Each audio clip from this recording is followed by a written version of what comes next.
Hello, I'm Rupert Taylor and welcome back to my working from home bar chat. And here we are again in my sitting room. And today I want to talk about how in a crisis like this, how does the PMO keep the lights on? How do you keep it going? You've got people going off and being asked to stop working. You have got complete change of focus based on this new COVID-19 scenario. So in that context, the world is just changing around you every day, every hour almost. How do you keep the lights on? How do you maintain a decent service from the PMO with everything else and also with everyone working from home? So here's a few ideas that I want to just quickly share with you. The first one is, base one is revisit your PMO service catalog. Just republish the services that you can physically do and that are necessary and aligned with the requirements of the business at a time like this. You cannot continue to do everything. So revisit it, republish your service catalog. We're going to concentrate on the following key areas as part of our service over the next short period of time whilst we go through this crisis. One is visibility of key projects. Two is prioritization of the portfolio back to a manageable and critical set of programs and projects. Three is escalation of key risks and visibility of key risks and back to green activities.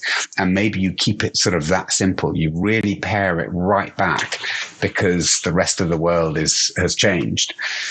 The second thing is just making sure you've got good PPM. If you have a good PPM solution, it can massively make your life easier and continue to provide a decent service.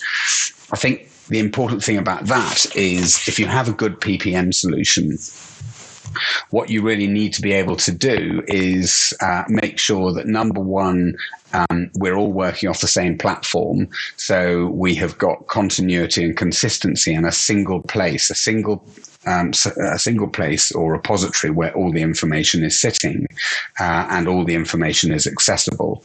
Number two, it's got to be really simple for people who are continuing to need to put data in through this period to actually access that tool and get the data in. So it needs to be a really simple structure for getting the data in. And most importantly, probably the people that need it most need to have very simple access to that PPM tool. So a complex user interface just won't work. It needs to be one click, bang, straight in.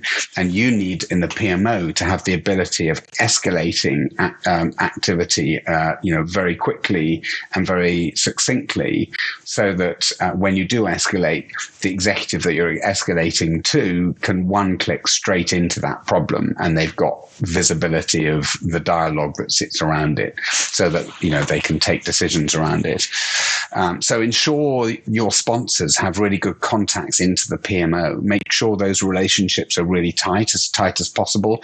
If your PMO has slightly reduced in size because of furloughing or whatever it might be, then prioritize who the sponsors are and make sure you've got a good relationship with them. And any of the team that are left in the PMO and they're still working in the PMO, you've got a very clear picture as to who's going to manage those stakeholders.